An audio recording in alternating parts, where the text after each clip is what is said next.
1190. While the West was busy crusading and building cathedrals, Asia was being overrun by Mongol horsemen under Genghis Khan.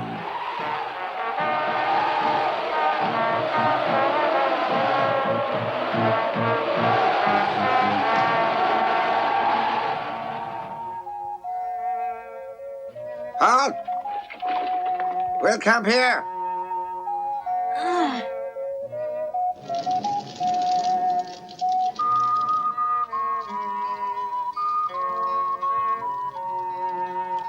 Horse dung mixed with dried grass, the only fuel they were able to find.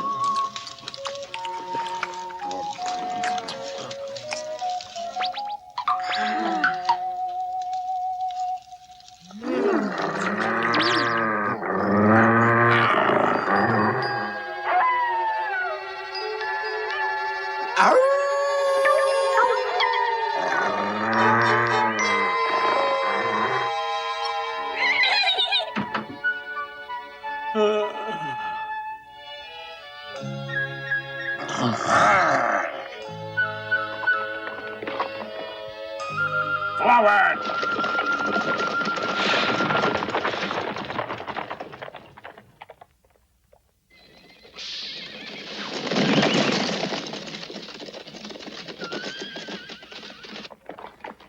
Out! Have you seen the Tadrulites? They're not far, worthy Temujin. You'll find their camp just 3 days away. We'll accompany Many thanks, you. my friends. All right, boys, let's kill these traitors.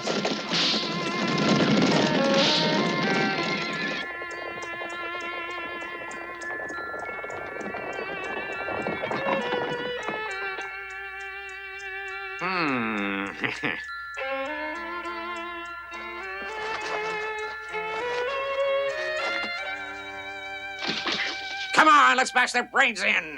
And that, my friends, is how Temujin, with his handful of men, began the lifetime of conquest that would one day make him Genghis Khan, master of one of history's greatest empires.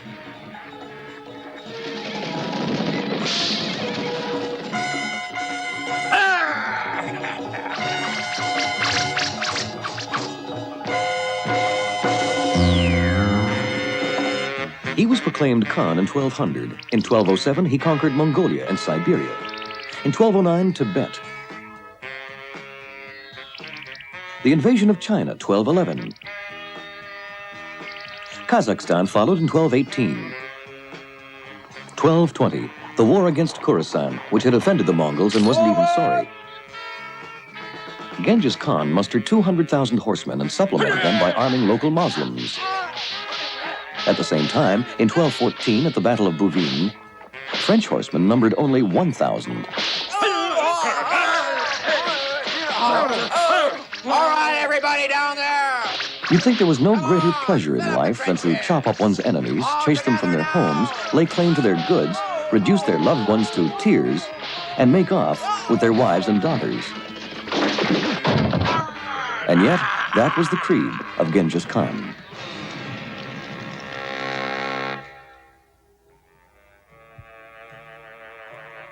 When he died at 65, some say he fell from his horse, his empire was immense. But it would grow still larger, added to by sons and grandsons. The most famous was Kubla. On his deathbed, Genghis gave this little boy his special blessing. And if the Pope consents to send me 6 wise men of the Christian faith, knowledgeable in the 7 arts, and if they can debate and prove clearly to us pagans that faith in Christ is the best faith, and that all others are false and evil, then I, the great Khan, and all those in my power, will become Christians and liegemen of your church. That is the message the great Kubla Khan sent with the Polo brothers, 2 wealthy Italian merchants, when they left his court and headed home. 2 years later, they returned, bringing with them their son and nephew, Marco. How's it going? And we're going to Chipango and Cathay, but first we'll put in at Accra. We've got to see Pope Gregory at Plaisance. And here's Accra. My friends, I'm so sorry, but we'll have to part.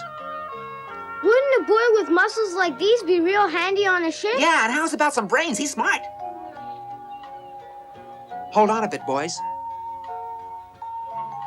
Father, would it be okay to bring another 2 sturdy boys with us? They might just give us a hand. What a bright idea, Marco. Your friends can come along. Thanks, Pop. I'm gonna tell them.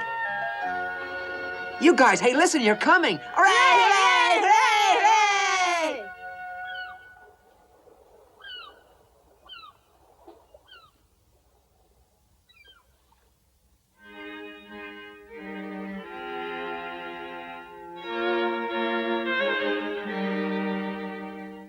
Holy Father, the great Khan to whose court we are traveling respectfully asks that emissaries be sent out by His Holiness to bear him news of the Western lands and Christianity. This mark of respect may predispose him favorably to our cause. I've got just the thing for you, my boy. But, Holy Father... Yes, here's the holy oil.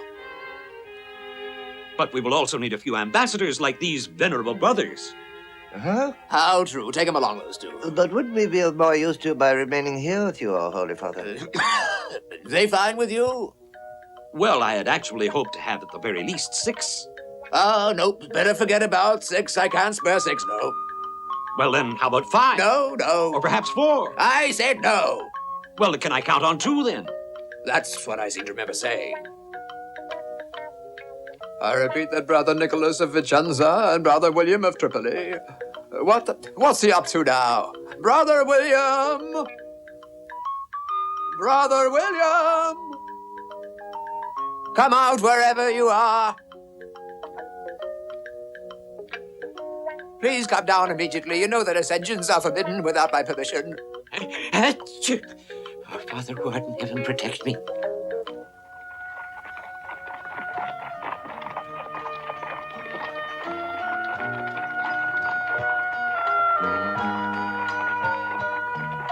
Listen, someone's coming. You the guys been sent from Cairo coming to invade us? Not at all, just in from Venice, see?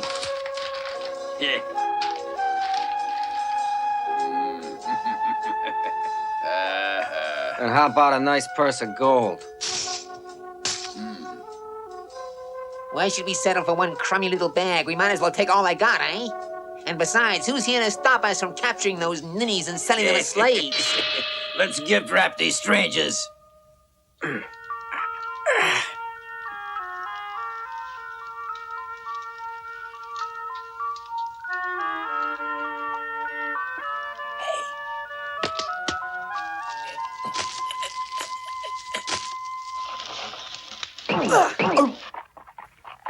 Yes, sir, a brilliant mission. If we can stay alive, we prefer to. But the orders of the Holy Father. Now, don't take offense, please, but we have to admit we're poor travelers. If you insist. Go ahead, my friends. I will pray for you. Wait. God keep you safe. And you as well, amen.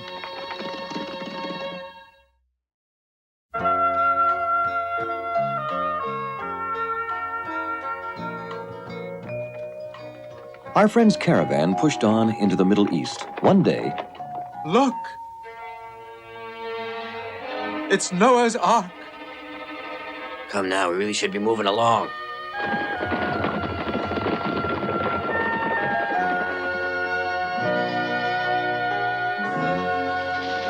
There are the tracks. Just a little further and they'll be able to see just what I'm made of.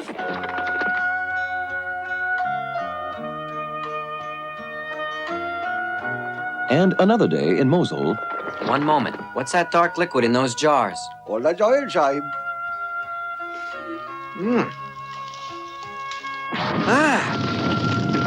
Their next stop was Baghdad. Well, we catch him, we'll show him a thing or 2 or 3 or 4 or 5. From there, a small sailboat took them to the port of Hormuz on the Persian Gulf. Now we've got him cornered for sure. I would be happy to provide you with this magnificent boat, sirs. Safety guaranteed, naturally. Can we be sure that there won't be a leak?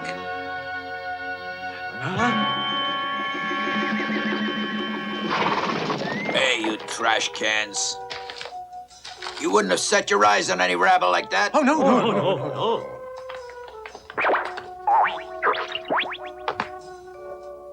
If someone asks about us, say we've gone to sea.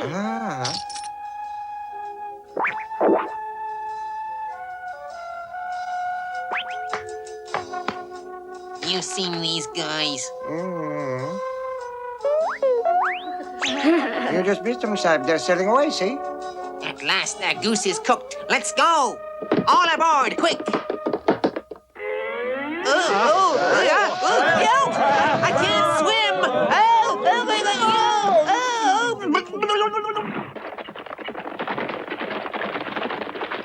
Our friends headed up to Khorasan.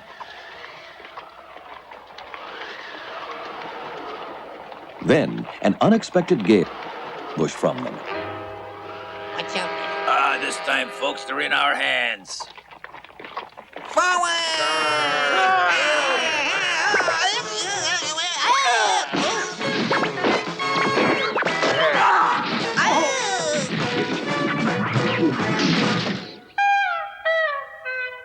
With many setbacks out of the way, our friends were free to pursue their journey, all the way to the foothills of the Hindu Kush. Their crossing was difficult, very difficult, and dangerous. But even worse was the Gobi Desert, with its infernal sandstorms.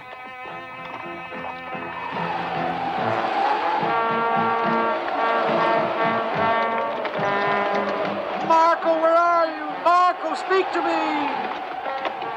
Marco! Yes, I'm here, I'm here. Marco!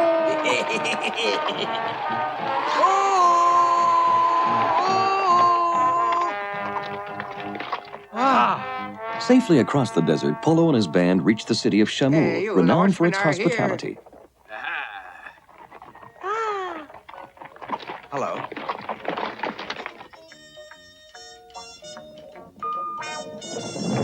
Hey, Snav, let's clear out! Enter. Enter. Even the fiercest of men are sometimes in need of rest. Horses.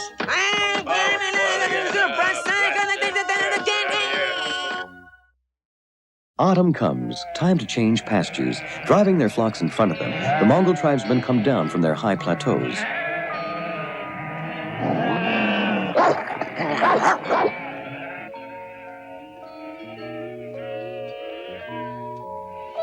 Giddy up! Wait a minute.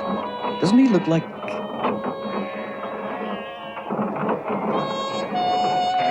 And that one, isn't he our king-sized friend? A strange bunch, those Mongols.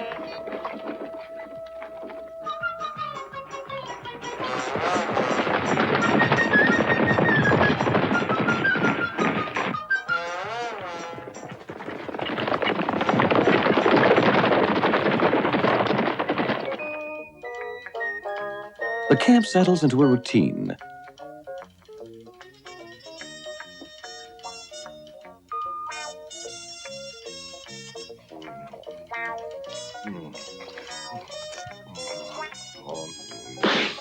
I'll show you who's boss, you puny hunk of livestock.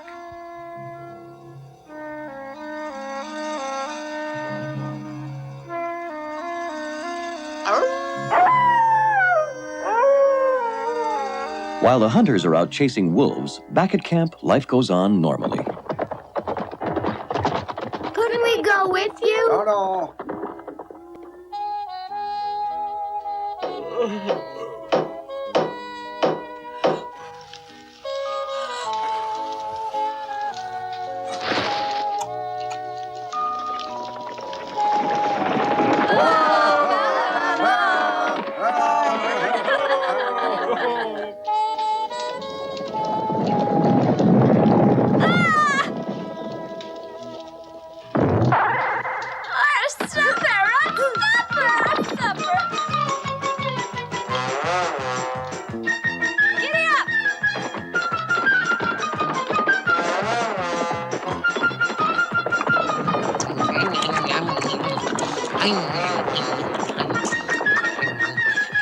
Those bandits have stolen both of my chickens!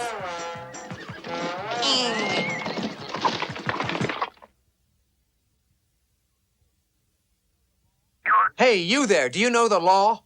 Hey! The sack. The sack! Hey, Zach. If a thief was able to pay back 9 times the amount he stole, he was let off. 3, 4, 5. 5, 6, 7, 8, and 9. Say there, you got nothing else to give us? Nothing left. It's empty. If not, he was good for 7 lashes, or 17, or 37, up to 107, depending on the severity of his crime.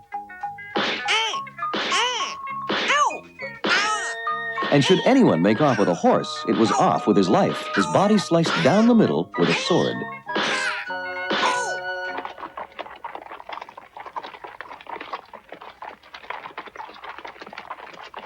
You know, I'm pretty sure that we left those guys behind. Now we're gonna have some fun. Just a real blast.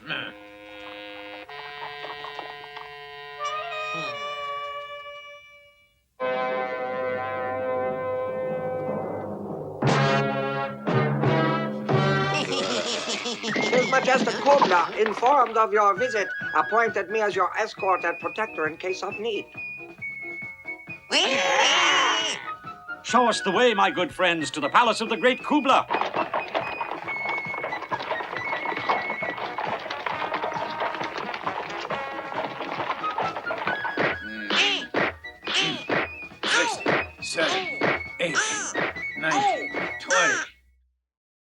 They followed the winding Yellow River all the way to Peking, their destination. Polo's journey had lasted nearly 4 years. Greetings. Greetings. The emperor was the most powerful sovereign to have existed in all of recorded history. They say he was neither short nor tall, a stocky fellow, but well built for all that. A complexion of peaches and cream, dark eyes, noble nose. He had a total of 4 wives, as well as hundreds of concubines. The great Kubla also kept a collection of pure white mares, each one spotless, and there were 10,000 of them. The sovereign himself, as well as his sons, drank these mares' milk, which was forbidden to everyone else.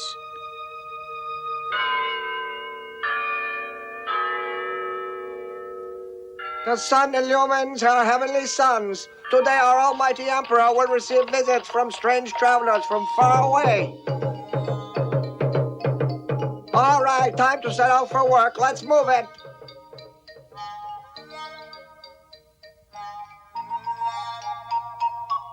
Hey, look. Yeah. Goodbye. May I try it? Why, sure. You got anything in my size? Yes, Honorable Stranger, 1 second. Lovely, perfect. Me? I only have 1 on me. Oh, that's just fine, sir. Hi.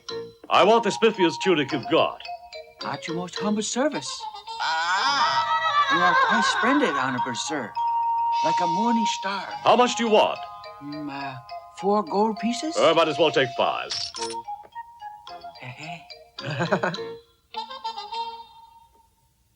This mission will permit you to prove yourselves. I hope you'll measure up. And so our friends pay a visit to the general who was besieging the city of Changfu. Just look at those ramparts, noble strangers. All our attacks are of no avail. My army is battle-weary. I myself am about ready to pack up and leave. Seems to me we might try and use a couple of those catapults I was talking about. That's great. Now Marco just happened to be a whiz at picking up Tartar ways, their language, both spoken and written. At the same time, he was a very prudent man. Upon his return, Marco told the emperor all about the new and exciting things he had seen.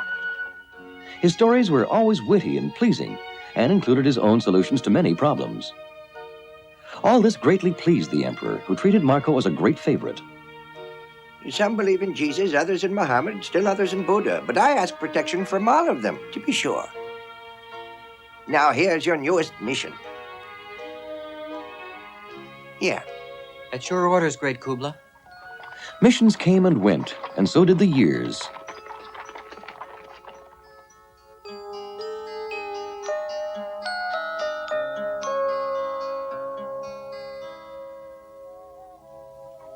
After 17 years of service to the great Kubla, our friends wanted to go home, but the great Khan was too fond of them to let them go.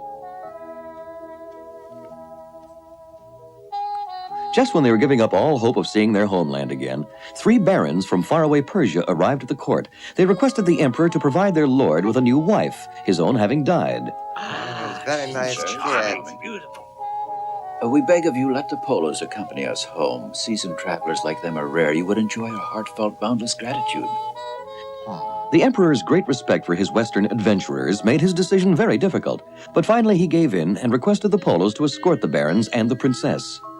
Of course, he had to find himself a new set of advisors. There's really not much of a choice left, is there? Oh, yes, there is. From the great Khan, our friends received safe conduct messages for the Christian kings and 13 ships to take them safely home. In view of the trip they were about to make, 13 was none too many.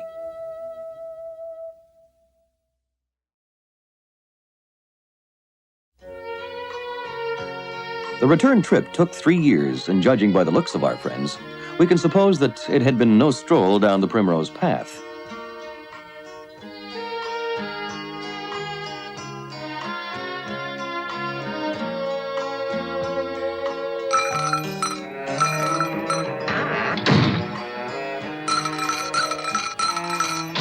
You again?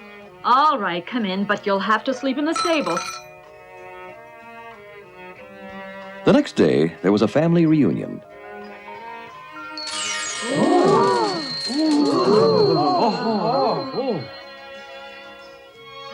The Polos had been away from home for 24 years. The palace of the great Khan. Its hall is so vast that 6,000 people could eat there easily. And it has too many rooms even to count. All is so big and so grand, it leaves me speechless. I can't describe it. It's so lovely. No one would ever build a better world. Well, what do you know? The poor and the sick, old persons and orphans are lodged by the great Khan, and every day hot bread is passed out.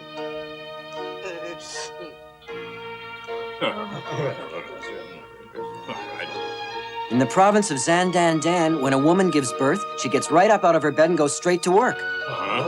Hubby gets in bed instead, takes the baby and lies there up to 40 days while all his relatives and friends fill his ears with praise. Oh, come on, that's nonsense. No, it's not, but there's more. Where do you hear this one, folks? The Lord's men harvest great quantities of pith from mulberry trees. It's found just beneath the bark of the tree. From this is made a paper, dark as ink, which they cut up. Even a scrap of the stuff's worth a half a denier. A big sheet is worth 1 bezant in gold, and so on, up to 10 bezants.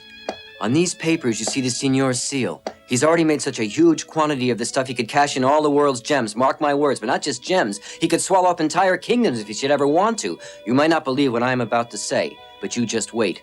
He'll buy out the planet one fine day and pay in cash.